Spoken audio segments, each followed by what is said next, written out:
Donc, je voudrais commencer par remercier les organisateurs pour l'invitation à faire un exposé ici. Et donc, je vais parler d'un travail qui a été effectué en collaboration donc, avec Mathieu Lévin principalement, donc, qui vient de Cergy. Et je vais aussi mentionner un travail récent avec Rupert Frank donc, de Caltech. Alors, ça concerne l'évolution en temps de systèmes quantiques avec un grand nombre de particules, en particulier avec un nombre infini de particules. Alors, je vais d'abord commencer par expliquer la motivation physique ou le contexte un peu physique de ce travail.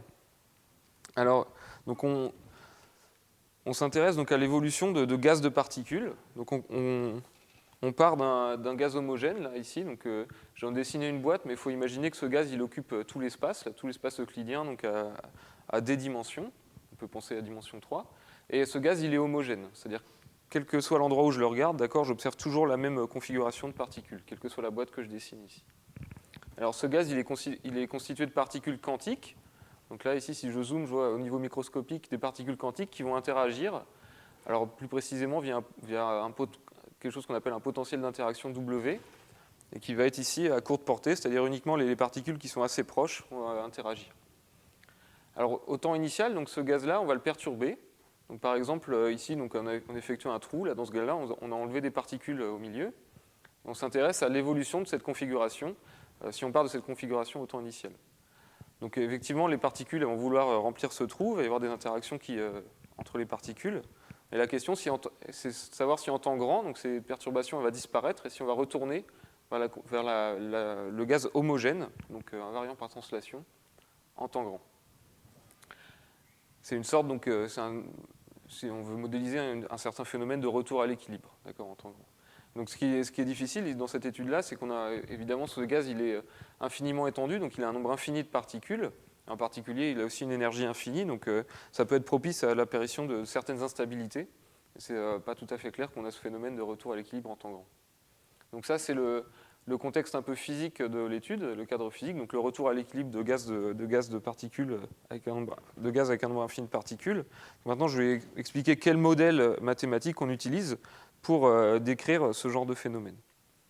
Alors, on modélise donc l'évolution temporelle d'un système quantique. Donc, elle va être modélisée par une équation de type Schrödinger. C'est des systèmes quantiques, donc on a une équation de Schrödinger ici. Alors, sauf que l'inconnu, donc d'habitude, une équation de Schrödinger, l'inconnu, c'est une fonction d'onde, une fonction, pour décrire le système quantique considéré. Ici, ce n'est pas une fonction d'onde qui va décrire le quantique. L'inconnu de cette équation de Schrödinger, c'est un opérateur. Donc, je vais l'écrire gamma, donc c'est un opérateur auto-adjoint sur l'espace de Hilbert L2 de RD, donc pour dire que nos particules elles bougent dans l'espace euclidien RD. Donc un opérateur sur L2, ça veut juste dire une application linéaire continue sur L2, et qui est compris entre 0 et 1, donc au sens des formes quadratiques, c'est-à-dire que son spectre, il est inclus dans le segment 0,1. Alors, une fois qu'on a cet objet-là qui décrit notre objet quantique, on peut écrire une équation de Schrödinger pour cet opérateur. Donc, c'est une équation aux dérivées partielles qui porte dont l'inconnu est cet opérateur gamma, donc qui s'écrit I dt gamma égale le commutateur d'un certain Hamiltonien avec gamma.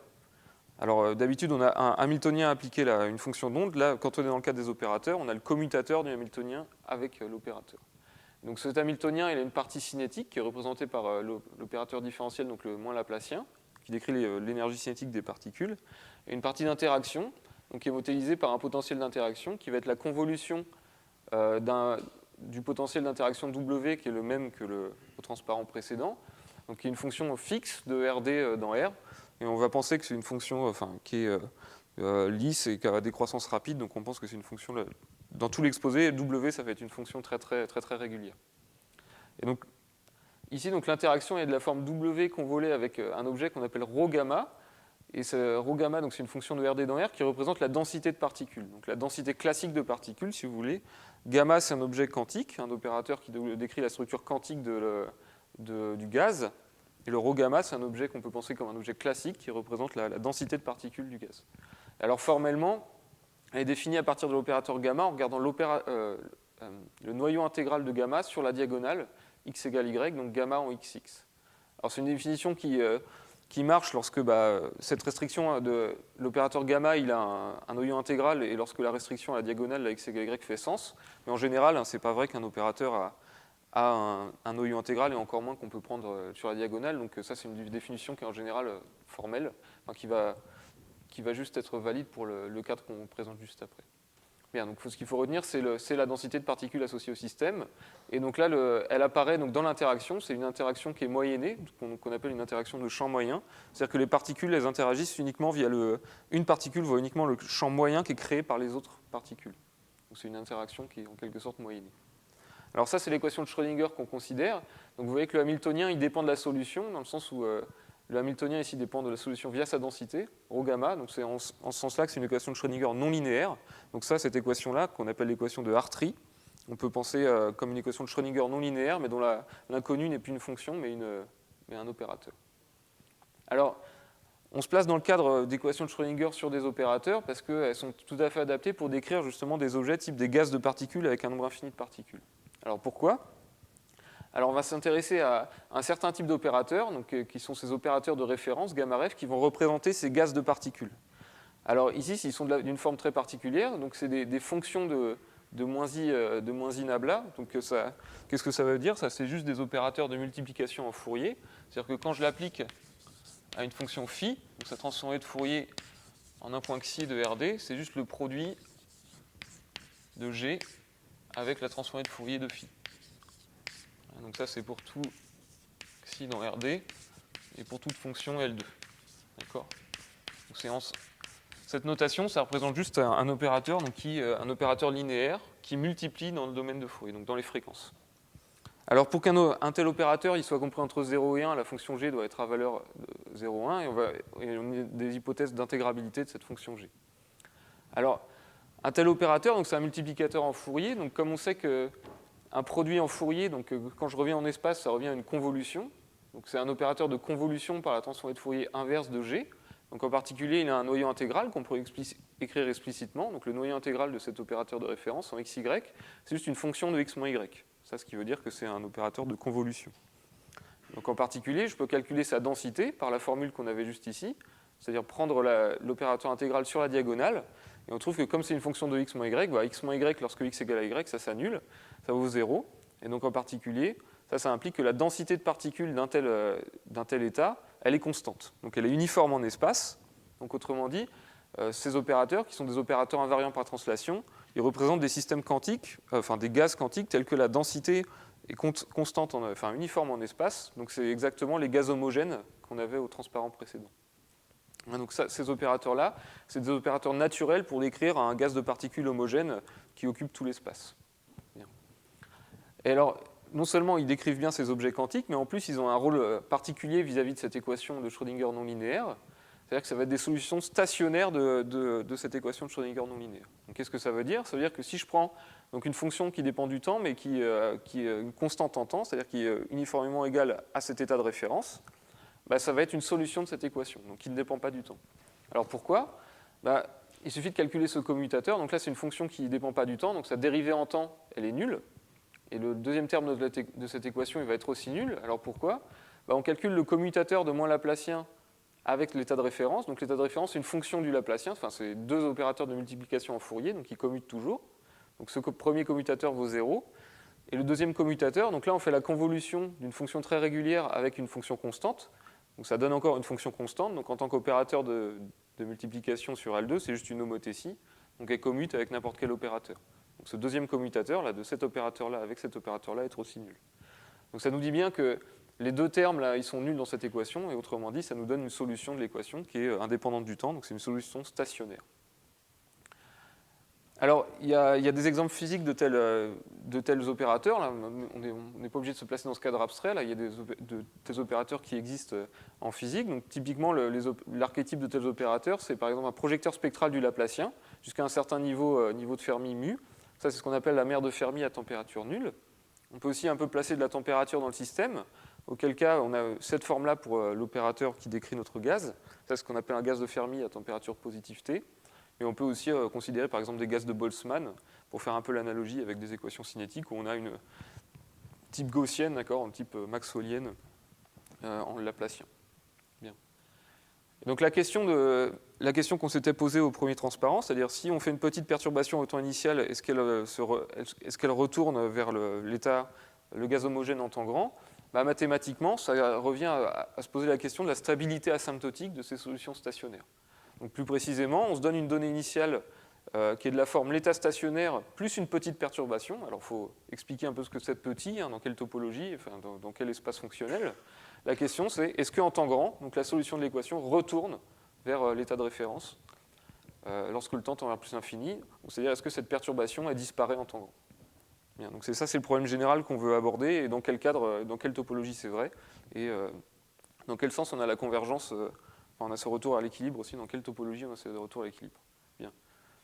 Alors, donc pour répondre à cette question, je vais prendre une série donc, de problèmes un peu simplifiés jusqu'à arriver au problème total. Je vais essayer d'expliquer en ayant une difficulté qui va un peu croissante. Donc, le premier problème simplifié qu'on va regarder, c'est lorsque l'état de référence, donc c'est l'état de référence le plus simple possible, c'est-à-dire c'est l'état nul.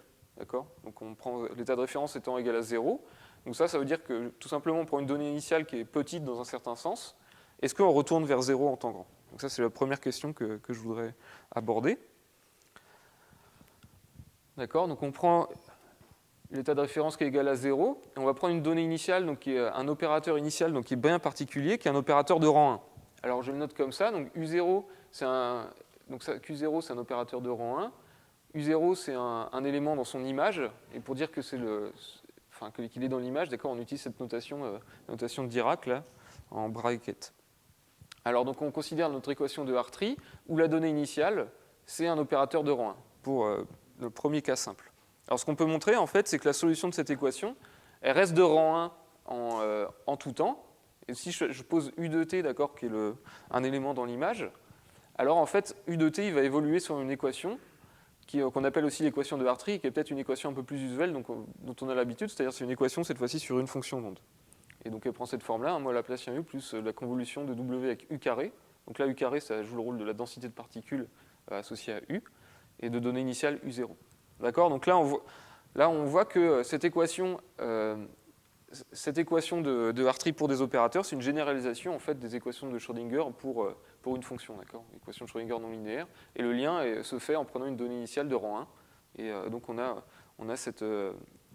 La solution reste de rang 1 pour tout temps, et elle satisfait l'équation de Hartree pour des fonctions.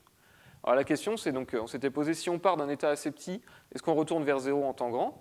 Donc là, c'est-à-dire si on prend un U0 assez petit, est-ce que la solution tend vers 0 dans un certain sens en temps grand ? Donc ça, c'est une propriété dispersive de cette équation de Schrödinger, donc qui est manifestée par cette proposition, donc une proposition qui est tout à fait standard dans le domaine des équations aux dérivées partielles non linéaires dispersives, qui nous dit que si on part d'une donnée initiale donc assez petite en normale 2, alors j'ai une unique solution à l'équation qui existe globalement en temps et qui est dans un certain espace, alors qui a un certain espace de Lebesgue en espace-temps, c'est-à-dire que la solution elle est dans cet espace de Lebesgue en x, et elle va dans cet espace de Lebesgue, elle est petite en temps grand dans le sens où elle est dans un espace L4 en temps. Alors le L4 c'est pas important, l'important c'est que ça soit dans un certain espace de Lebesgue, c'est-à-dire que ça traduit une espèce de décroissance en temps grand. Mais cette décroissance, elle n'est pas ponctuelle en temps, elle est justement dans cet espace, dans ce sens moyenné en temps. Alors on peut aussi on peut aussi avoir des informations ponctuelles en temps grand, c'est-à-dire que la solution se comporte comme une solution de l'équation libre, donc elle tend aussi faiblement vers 0. Et je voudrais vraiment insister que c'est cette propriété-là qu'on va considérer dans la suite aussi, qui traduit vraiment la décroissance vers 0. Donc c'est la topologie pour laquelle on veut mesurer la décroissance vers 0 des solutions en général. C'est cette propriété-là qui va être importante pour la suite. Donc ça, c'est un résultat qui est tout à fait standard et dont la preuve est assez rapide, en fait. Alors, elle consiste en 2 étapes. La première, c'est d'écrire la formulation de Duhamel de l'équation. La formulation de Duhamel, ça consiste à écrire la solution comme une solution de l'équation libre, c'est-à-dire exponentialité Laplacien U0, donc ça, c'est une solution de l'équation libre, quand je n'ai pas la non-linéarité, et plus un terme intégral qui fait intervenir la non-linéarité. Et ces 2 termes-là, donc on va les estimer dans cet espace de Lebesgue en espace-temps, là, en utilisant des inégalités qu'on appelle les inégalités de Strickhardt.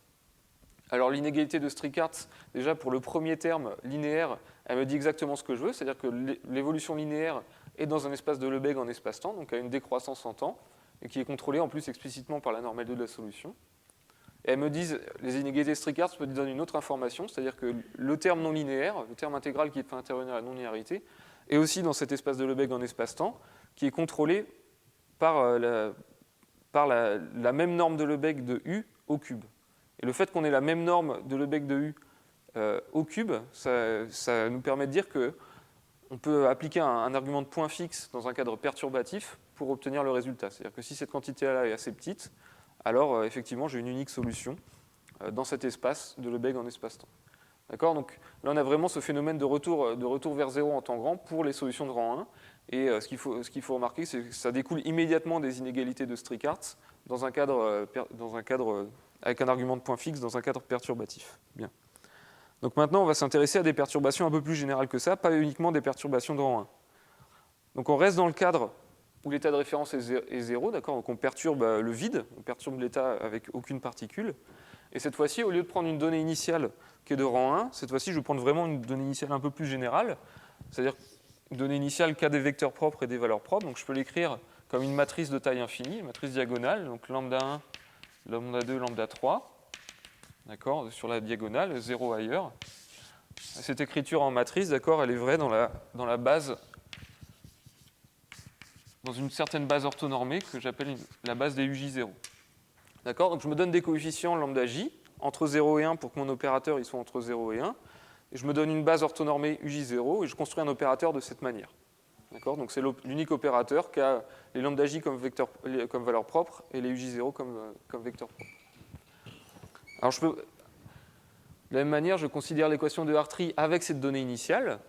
Et ce qu'on peut montrer, en fait, c'est que la solution au temps t, donc elle garde les mêmes valeurs propres, les lambda j restent invariants, le spectre reste invariant, mais par contre, ce qui bouge, ce sont les vecteurs propres. Donc les uj de t, donc de la même manière qu'au transparent précédent, c'était le u de t qui bougeait, là, c'est les vecteurs propres qui évoluent avec le temps, les uj de t. Et donc, ils satisfont un système d'équations de Schrödinger non linéaires, couplé, qui est écrit juste en dessous, là. Donc uj au temps t égale à 0, la donnée initiale est donnée exactement par uj0. Et l'équation de Schrödinger qu'elle satisfont, c'est une équation type Schrödinger non linéaire, mais cette fois-ci où la non-linéarité est donnée par la densité de particules totale, qui est la somme des lambda k uk carré. Donc ça, on voit encore que l'équation pour des opérateurs, c'est une généralisation des systèmes d'équations de Schrödinger couplées. Alors là, on remarque qu'on a, donc, a priori, le nombre de lambda j, on peut en avoir un nombre infini. Et l'hypothèse cruciale qu'on va faire sur ces lambda j, c'est que leur somme va être finie. C'est-à-dire que l'opérateur gamma 0, ce qu'on appelle la trace, c'est-à-dire que sa trace est finie. La somme des éléments diagonaux, c'est juste la trace de cette matrice. On suppose qu'elle est finie dans ce cadre-là. Alors ici, on a une somme qui, a priori, peut être infinie. Donc on peut se demander quel sens a cette série-là. Mais le fait que la série des lambda j est sommable nous dit que cette quantité-là, elle est bien définie. En fait, ce potentiel d'interaction, il est bien défini. Parce que sa norme L1, d'accord, c'est une quantité qui est positive. Et comme les UK sont normalisés dans L2, eh bien cette intégrale de UK au carré vaut 1. Donc on retrouve bien la somme des lambda k. Donc si cette somme des lambda k est finie, ça veut dire que cet objet-là, cette somme, elle est bien définie dans L1. D'accord, donc même si on a une série, elle est bien définie grâce au fait que la donnée initiale soit à trace. Là encore, on peut se demander si, effectivement, dans un cadre perturbatif, ma solution retourne vers 0 en temps grand. Et donc là, on a aussi un théorème donc, qui est dans ce cadre-là, c'est-à-dire si la somme des lambda j est assez petite, alors en temps grand, donc j'ai une unique solution à ce système d'équations de Hartree qui vérifie cette fois-ci que la densité de particules, donc cet objet-là, a aussi une décroissance en espace-temps qui est mesurée dans un sens moyenné. Et la preuve est encore très très simple, c'est-à-dire qu'elle découle de la preuve précédente en un certain sens. C'est-à-dire qu'on somme les inégalités qu'on a obtenues au transparent précédent. Donc on veut estimer cette quantité-là, cette somme, dans cet espace de Lebesgue en espace-temps. Là, on utilise juste l'inégalité triangulaire, c'est-à-dire que la norme de la somme, c'est plus petit que la somme des normes. Et là, ces quantités-là, individuellement, on peut les estimer par les inégalités de Strickhardt, parce que chacune satisfait une équation de Schrödinger non linéaire. Et lorsqu'on ressomme ces inégalités, donc on se retrouve encore dans le même cadre qu'auparavant, c'est-à-dire que cette quantité-là, elle est estimée par la somme des lambda k plus la même quantité au cube. Et encore dans un cadre perturbatif, un argument de point fixe peut nous permettre de dire que si cette première quantité-là est assez petite, alors on retourne vers 0 en temps grand. Donc essentiellement, là, le comportement global, même si j'ai beaucoup de particules, il est dicté par le comportement individuel des particules. Donc là, il n'y a pas grand-chose qui se passe si cette somme est finie. Et donc maintenant, ce qu'on voudrait se poser comme question, c'est lorsque cette somme n'est pas finie. Alors, qu'est-ce que ça veut dire physiquement ? Les lambda k, on peut penser comme le nombre de particules qui sont dans l'état UK, donc la somme des lambda k, c'est le nombre de particules totales de notre système. Donc dire que la somme des lambda k est finie, c'est exactement dire qu'on considère un système quantique avec un nombre fini de particules. Donc lorsque cette somme-là est infinie, c'est exactement se placer dans le cadre d'un nombre infini de particules. Et là, donc c'est même plus clair qu'on a encore cette propriété de dispersion. Et là, ce que j'avais dit pour la densité, c'est-à-dire que c'est un objet bien défini dans L1, on ne peut plus faire ce raisonnement-là. A priori, même la densité de particules n'est même pas un objet bien défini. D'accord ? Donc dans le cadre où la somme des lambda k est infinie, là, le comportement n'est plus du tout dicté par le comportement individuel des particules. Donc on peut se demander si on a encore un caractère dispersif. Donc on va se placer dans ce cadre-là, c'est-à-dire qu'on prend une donnée initiale du même type, sauf que cette fois-ci, la trace est infinie, donc la somme des lambda j est infinie. On se demande si on a un caractère dispersif des solutions à cette équation. Alors la première chose à regarder, c'est pas de se placer dans un cadre non linéaire, c'est de regarder ce qui se passe dans le cadre linéaire. C'est-à-dire je regarde juste l'évolution libre de mon opérateur, donc je tue la partie non linéaire de mon hamiltonien, on a juste la partie cinétique, donc I dt gamma égale le commutateur de Laplacien avec gamma. Donc dans ce cas-là, bon, on sait résoudre explicitement la solution. D'accord ? Il suffit de faire évoluer chaque donnée initiale par l'évolution libre. Là, chaque vecteur propre par l'évolution libre. Et donc la densité de particules associée à cet opérateur, c'est juste la somme des lambda j u de t carré. Donc là, ici, uj de t au carré, donc qui a cette forme explicite. Et là, donc bien sûr, on ne peut pas utiliser l'inégalité triangulaire pour montrer que cet objet-là a une décroissance en espace-temps, sachant que cet objet individuel a une décroissance en espace-temps. Donc là, on est vraiment obligé de considérer les particules dans leur globalité. Et donc le résultat principal qui va dans cette direction, c'est que cet objet-là, donc il a un sens dans un espace de Lebesgue, enfin il a un sens en espace-temps dans un espace de Lebesgue, sous la contrainte que les lambda j ne sont pas sommables, mais une certaine puissance des lambda j est sommable. Et ce qui est important, c'est que cette puissance-là, dès que Q est strictement plus grand que 2, elle est strictement plus grande que 1. Donc en particulier, cette série peut être sommable sans que la série des lambda j soit sommable. Donc on peut avoir un système infini, mais quand même avoir de la dispersion. Donc cette estimée, si vous voulez, ce qui est important à savoir à propos de cette estimée, c'est qu'elle a deux rôles. Déjà, on avait dit que cette série-là, c'était même pas clair qu'elle convergeait dans un certain espace. Donc déjà, ça nous donne un cadre fonctionnel pour définir cet objet, dans un sens moyenné en espace-temps. Donc en particulier, à t fixé, a priori, cette série ne converge pas. Mais ce qu'on sait, c'est que presque partout en temps, elle a un sens. Et elle vit dans cet espace fonctionnel-là. Et ça nous donne aussi une propriété dispersive, c'est-à-dire que cette estimée est valable globalement en temps. Là, on a un R, donc c'est-à-dire que cette estimée est valable globalement en temps. On a une décroissance en temps grand. Et ça, c'était une propriété qui est non triviale, puisqu'on ne peut pas appliquer l'inégalité triangulaire. Alors, donc ça a été montré donc, récemment l'année dernière donc, par Frank, Levin, Lieb et Seiringer, dans le cadre pour un rang restreint d'exposants, là, pour un Q qui est compris entre 2 et 2 plus 4 sur D, et pour le rang optimal d'exposants, donc aller à l'exposant optimal qui est 2 plus 4 sur D moins 1, c'est ce qu'on a montré donc, récemment avec Rupert Frank. Je vais dire quelques mots sur la preuve de ce théorème-là, mais avant, je voudrais juste dire qu'on a une formulation équivalente en termes d'opérateurs. Hein, d'accord ? Donc, le terme de gauche, c'est rien d'autre que la densité de l'évolution libre de la donnée initiale. Donc, quand on fait évoluer des opérateurs, on met le propagateur de chaque côté. Donc, exponentielle it Laplacien, gamma 0, exponentielle moins it Laplacien, c'est juste l'évolution libre de gamma 0. Et que sa densité, donc dans cet espace de Lebesgue en espace-temps, qui est juste le terme de gauche de cette inégalité, c'est contrôlé par la somme des valeurs propres à une certaine puissance. Et la somme des valeurs propres à une certaine puissance, donc sur les opérateurs, ça me donne une topologie qui est donnée par ce qu'on appelle les espaces de Shatton. Donc les espaces de Shatton, c'est exactement les opérateurs tels que la somme des valeurs propres à une puissance alpha est finie. Donc cette topologie-là qu'on voit à droite, c'est juste la norme de Shatton de la donnée initiale avec le même exposant. Hein, donc ça, c'est une écriture un peu condensée, mais qui fait ressortir un peu la structure fonctionnelle de cette inégalité. Bien. Ouais. En fait, non, pas forcément. Enfin, là j'ai pris pour donner un peu l'idée, mais là, c'est. Au lieu de prendre les valeurs propres, on prend les valeurs propres de A étoile A, si on n'est pas au toit. Oui, ils peuvent être complexes, tout à fait. Bon, dans mon cadre, on va utiliser que des opérateurs auto-adjoints, mais ces espaces-là, ils ont un sens pour des opérateurs non auto-adjoints. Bien. Donc maintenant, je voudrais décrire un peu comment on montre cette inégalité-là, et notamment ce qu'on a fait plutôt avec Rupert, plutôt que ce travail-là qui l'a montré avec d'autres méthodes. Donc comment on montre ces inégalités-là ? Donc d'abord, on va considérer l'inégalité de Strickhartz usuelle, donc pour une fonction. Donc l'inégalité de Strickhartz usuelle pour une fonction, Elle me dit que donc le propagateur libre, associé au Laplacien, c'est un opérateur borné donc, de L2 en espace, dans un espace de Lebesgue en espace-temps, donc dans LP en temps à LQ en x. Donc ça, c'est l'inégalité usuelle, c'est-à-dire l'inégalité Strichartz pour une fonction.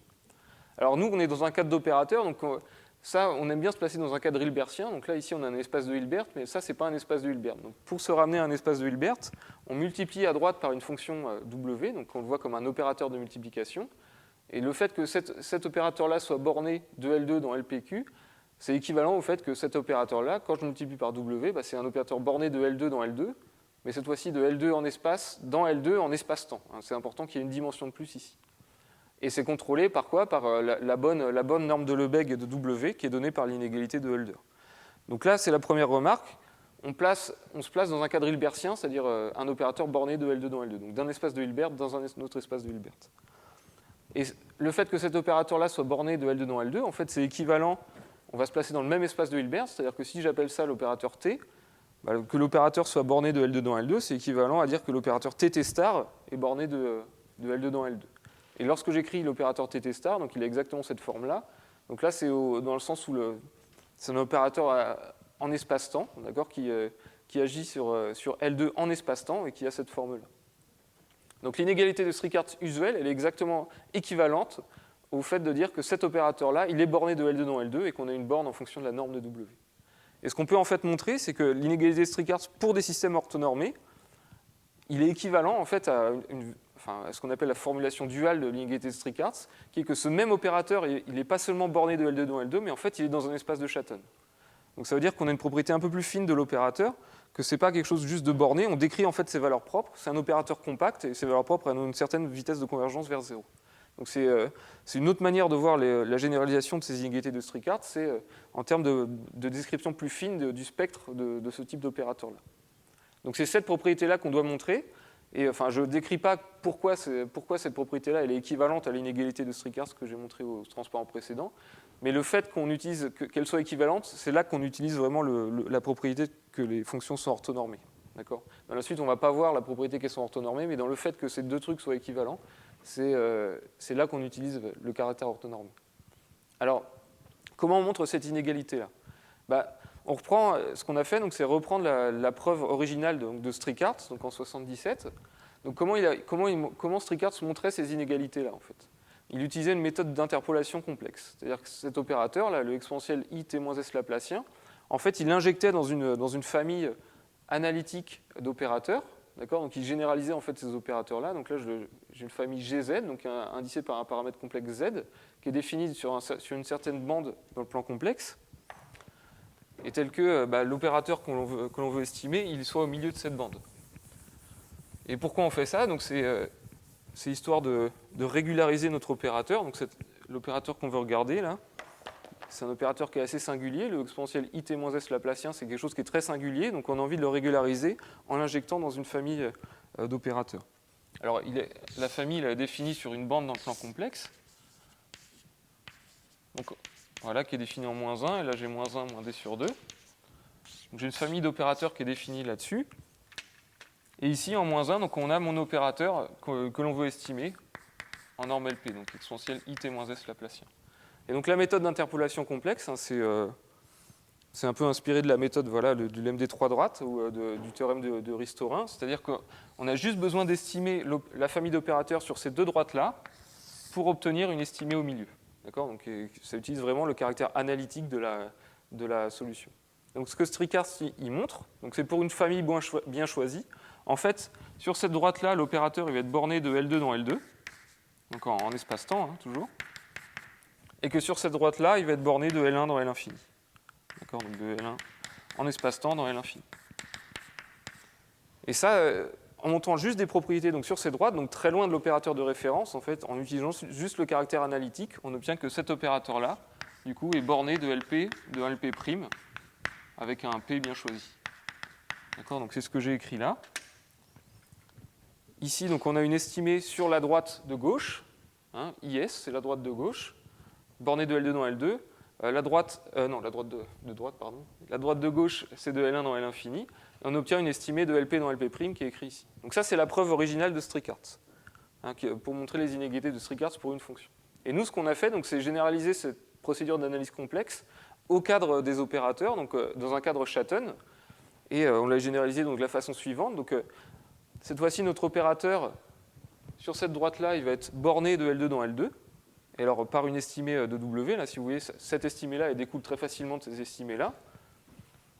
Et l'estimée qu'on améliore, c'est l'estimée de L1 dans l'infini. On montre qu'en fait, ça implique une estimée dans un espace de Schatten qui est d'exposant 2. Et c'est là vraiment qu'on arrive à attraper des propriétés d'espace de Schatten, c'est en montrant cette propriété-là. Et donc là, on a aussi des procédures d'interpolation complexe dans l'espace de Schatten pour dire que si à droite, je suis borné de L2 et de L2, et si à gauche, je suis S2, en fait, au milieu, je suis dans un certain espace de Schatten, ici, qui se trouve qu'être d'exposant D plus 2. Alors là, vous voyez que la norme de W, elle est la même en espace-temps, hein, alors que je voulais quelque chose qui était mixte en espace-temps, mais cette procédure-là, on peut la généraliser pour obtenir des espaces mixtes. D'accord ? Donc c'était juste pour montrer l'idée de la preuve. Donc c'est comme ça qu'on fait, c'est en poussant les méthodes d'interpolation complexe au cadre de Schatten. Donc, je ne vais pas en dire plus sur la preuve de ce théorème-là. Ce que je voudrais dire, c'est qu'il y a une conséquence qui est naturelle de ce théorème-là, c'est le fait que l'équation de Hartree, elle est bien posée donc, dans les espaces de Schatten.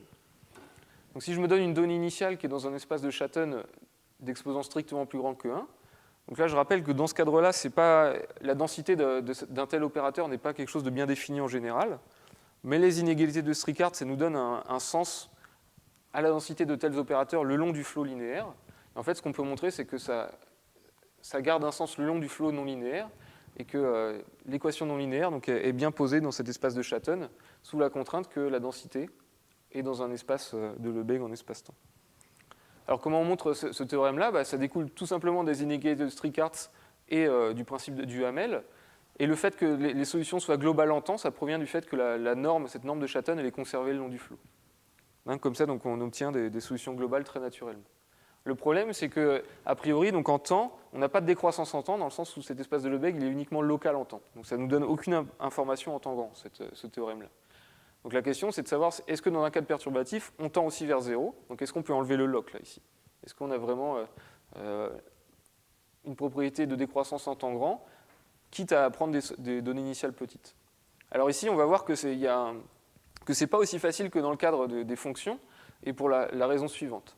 Donc comment on montrait qu'on avait une décroissance en espace-temps dans le cadre des fonctions ? Donc on écrivait la formulation de Duhamel. Donc on fait la même chose pour les opérateurs. La formulation de Duhamel de l'équation, c'est la solution est égale à une solution de l'équation libre plus un terme intégral qui fait intervenir la non-linéarité. Et on va appliquer un argument de point fixe à cette formulation pour montrer qu'on a une décroissance en espace-temps global. Alors, on estime ces deux termes-là dans la bonne norme en espace-temps. Donc le premier terme, le fait qu'il ait une décroissance, c'est exactement le contenu des inégalités de Strickart que je viens de décrire. Mais la question, c'est est-ce que le deuxième terme, il a aussi cette décroissance ? Et là, donc, en fait, il y a vraiment une propriété distincte par rapport aux fonctions. C'est que, auparavant, pour les fonctions, on avait W étoile U carré et on avait U. Et donc, le fait que U et U carré avaient tous les deux une décroissance en espace-temps. Là, ici, on a deux objets, on a ρ gamma et gamma. Alors, autant U et U carré, ils ont les mêmes propriétés d'espace de Lebesgue, mais ρ gamma et gamma, c'est vraiment deux objets de nature différente. Là, on a un opérateur, là, on a une densité. Et en particulier, cet objet-là a une décroissance en temps, mais cet objet-là n'en a pas, a priori. Comme on vient de dire, là, par exemple, sa norme de Schatten est conservée. Donc là, on a vraiment deux objets de nature différente. Donc ce terme-là, en fait, ce terme intégral, il a une décroissance en temps qui est beaucoup moins bonne. Donc on ne peut pas appliquer les inégalités de Strickart directement à ce terme-là pour appliquer un argument de point fixe. Hein, c'est un peu comme en théorie cinétique, lorsqu'on a une distribution dans l'espace des phases, ça reste une distribution de probabilité pour tout temps, donc a priori, elle n'a pas de décroissance. Mais lorsqu'on la moyenne en vitesse, par exemple, on peut trouver de la décroissance. Donc c'est cette densité en x là, qui est un peu l'analogue de la moyenne en vitesse pour les équations cinétiques, d'accord, et qui présente de la décroissance en temps.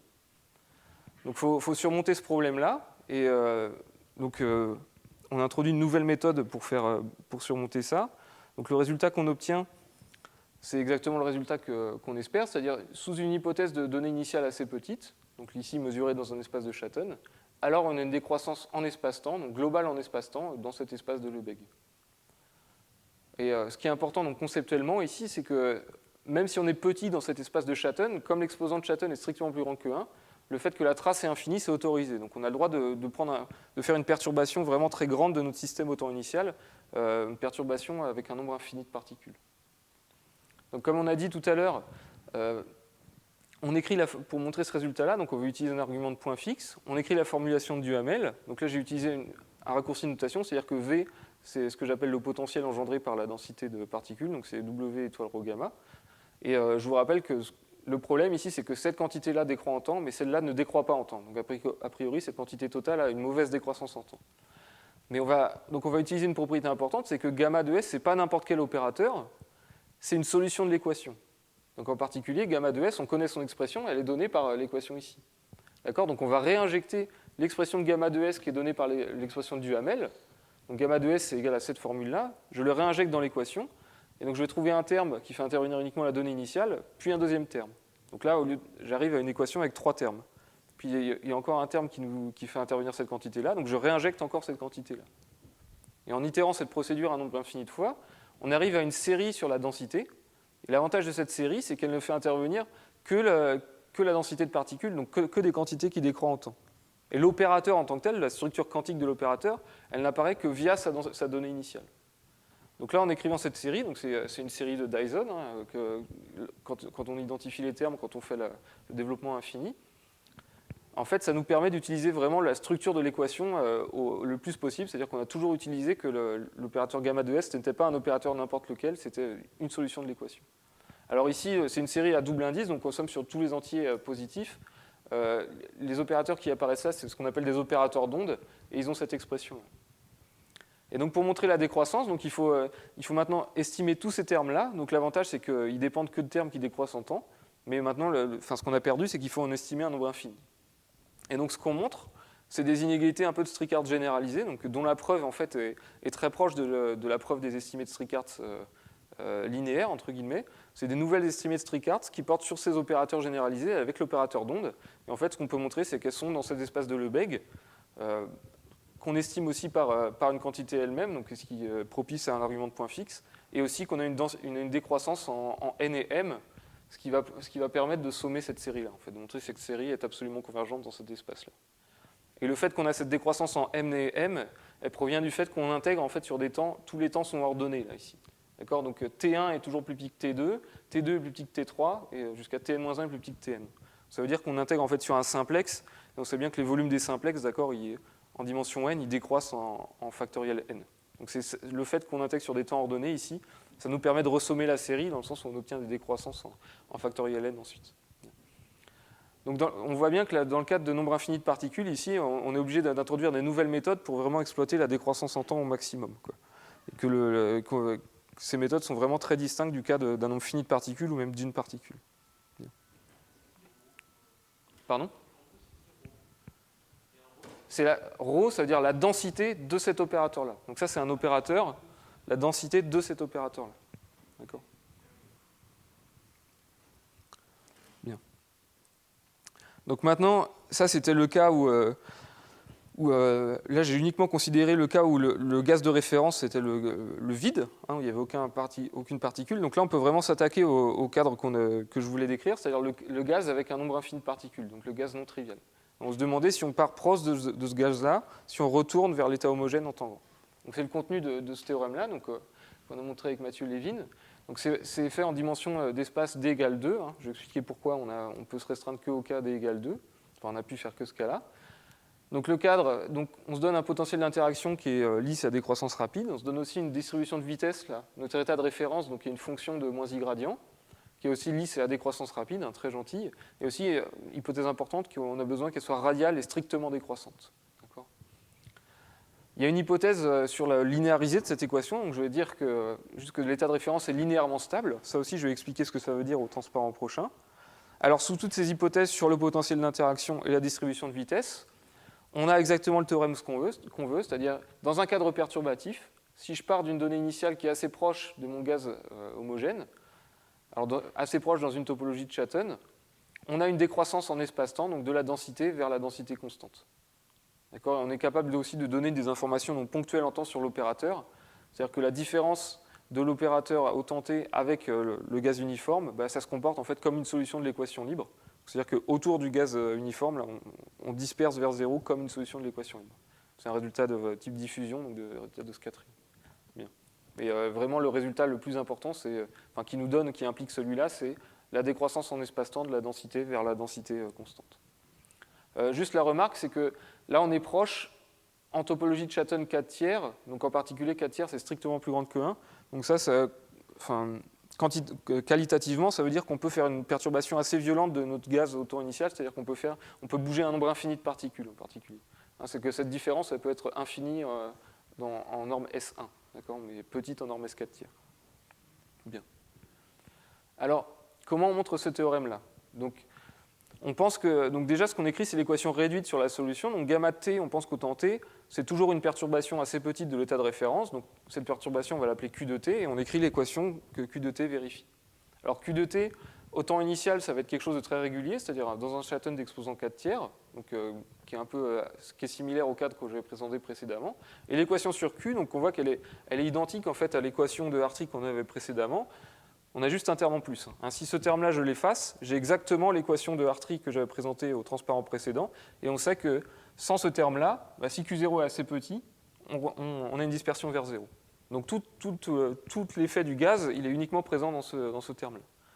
Et d'ailleurs, on constate que ce terme-là, en fait, il va être assez dangereux, parce qu'on sait que le raisonnement qu'on avait fait précédemment, c'est on sait qu'on a la dispersion au niveau linéaire, qui est dictée par le Laplacien, et en fait, elle persiste au niveau non linéaire. C'est-à-dire que ce terme-là, il est quadratique en Q, donc on peut penser qu'il est petit. Si Q est petit, c'est un terme vraiment perturbatif, ce gars-là. Et donc la dispersion est vraiment dictée par le comportement linéaire. Ici, ce terme-là, il est aussi linéaire en Q. Donc a priori, il est aussi gros que ce qui dictait la dispersion précédemment, c'est-à-dire le Laplacien. Donc a priori, il pourrait détruire la dispersion qui était intuite par le Laplacien, parce que c'est des termes du même ordre. Donc il faut vérifier d'abord que ce terme-là, il ne détruit pas la dispersion induite par le Laplacien, et c'est exactement ce qu'on entend par stabilité linéaire. Donc je vais étudier ce cas-là, je vais étudier le linéarisé, c'est-à-dire lorsque je tue le terme non linéaire, que se passe-t-il pour l'équation linéaire associée. Donc on va étudier l'équation linéarisée autour de ces états stationnaires. Donc lorsque je tue le terme non linéaire en Q, donc j'obtiens une équation linéaire en Q, qui est moins Laplacien Q, plus ce terme qui fait intervenir le gaz homogène de particules. Alors là, on peut tout résoudre explicitement. C'est-à-dire que lorsque j'écris l'équation de Duhamel, donc j'ai l'évolution de la donnée initiale, plus un terme intégral qui fait intervenir l'état de référence. Et on voit que ce terme intégral, il est linéaire en ρ Q. Vous voyez, quand je regarde cette expression-là, c'est une expression qui est linéaire en ρ Q. Donc en particulier, lorsque je prends la densité de cette équation, le ρ de cette équation, le deuxième terme, c'est une forme linéaire en ρ Q, donc on appelle L de ρ Q.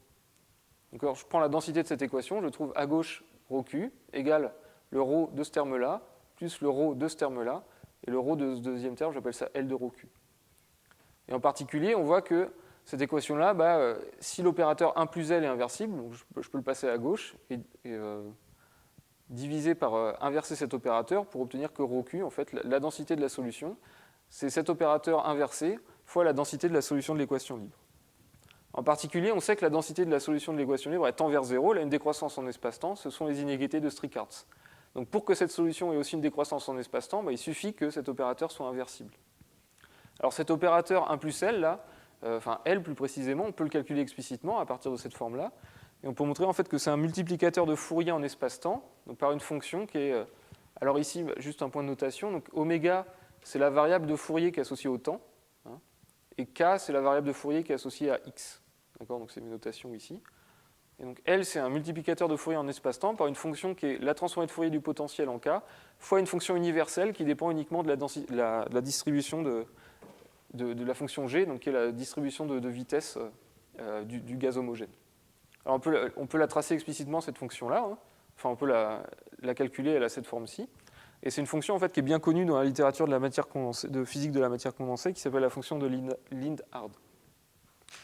Et donc le fait que 1 plus un multiplicateur de Fourier est inversible, c'est la même chose de dire que cette fonction-là, 1 plus cette fonction-là ne vaut jamais 0, mais en particulier que cette fonction-là n'atteint jamais moins 1.